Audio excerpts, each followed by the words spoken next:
The first 30 seconds of this video reveal everything you are never meant to see, because this is not the famous story that was told in books, interviews, or movies, but a reconstruction of the real Annabelle files that remained hidden, sealed, ignored, or deliberately softened to protect reputations and avoid panic. And by the end of this video, you will understand why certain photos were never released, why some witnesses refused to speak again, and why the doll was never truly silent, even after being locked away. What most people think they know about Annabelle begins and ends with a glass case, a warning sign, and a sense of closure that feels comforting. But the real files paint a much darker picture, one that does not resolve neatly and does not end with containment. Because long before Annabelle became a name whispered in fear, the incidents surrounding the doll followed a disturbing pattern of escalation that suggested intelligence, patience, and something far more calculated than random paranormal activity. According to early notes that were never made public, the doll's influence did not begin with obvious violence or dramatic manifestations, but with subtle emotional manipulation, including recurring nightmares, sudden mood shifts, and a creeping sense of being watched that followed those who spent extended time near it.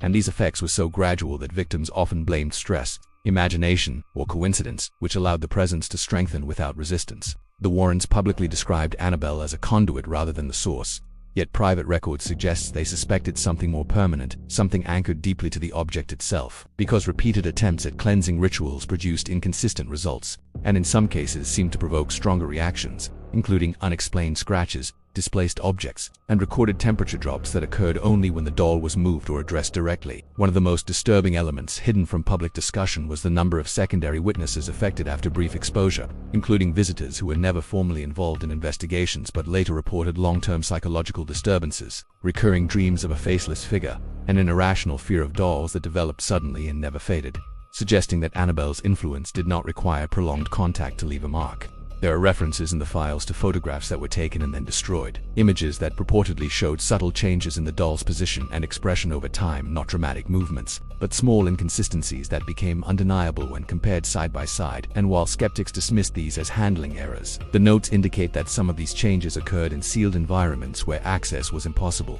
More unsettling still are the audio recordings that were allegedly reviewed and then erased, containing low-frequency sounds that did not register as voices but produced extreme discomfort when played back, including nausea, dizziness, and sudden panic, leading investigators to conclude that whatever was attached to Annabelle may have communicated in ways that bypassed conscious hearing and interacted directly with the nervous system. The files also describe a growing concern that public storytelling itself might empower the phenomenon, as spikes in reported activity appeared to correlate with increased attention, interviews, or media exposure, raising the horrifying possibility that belief, fear, and fascination functioned as fuel rather than protection, turning Annabelle into something that could never truly be locked away as long as her name continued to spread. Perhaps the most chilling omission from the official narrative involves a series of near-identical incidents reported years apart in different locations, each involving a harmless-looking doll, unexplained disturbances, and a sudden escalation after attempts at communication, suggesting that Annabelle may not have been a single isolated case, but part of a broader pattern that was intentionally downplayed to avoid mass hysteria. Private correspondence hints that the Warrens themselves disagreed on how much of the truth should be revealed,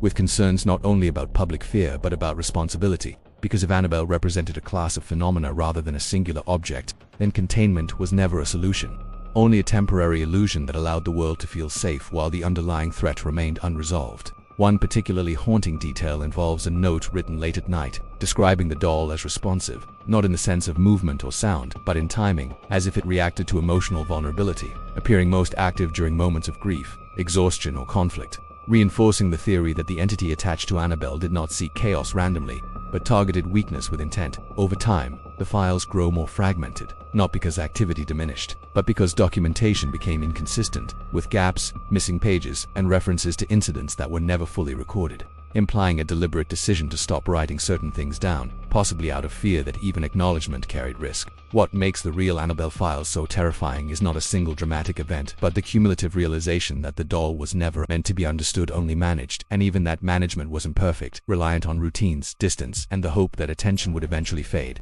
The most unsettling conclusion drawn from the hidden records is that Annabelle was never dormant, only quiet, and that silence was interpreted as success when it may have been nothing more than patience waiting for belief, curiosity, or carelessness to open the door again. If these files are accurate, then Annabelle is not a story that ended decades ago, but an ongoing presence that adapts, survives, and persists through memory and fascination, reminding us that some things do not need to move, speak, or attack openly to exert control, because influence alone can be enough. And if you feel uneasy right now, if something about this story lingers longer than expected, That reaction itself may explain why so much was never shown, never released, and never fully explained. If you want more terrifying investigations, hidden case files, and true horror stories that were never meant to be told, make sure to subscribe to the channel, leave a comment sharing what disturbed you most, and share this video with someone who thinks they know the Annabelle story. Because some truths only stay buried as long as no one looks too closely.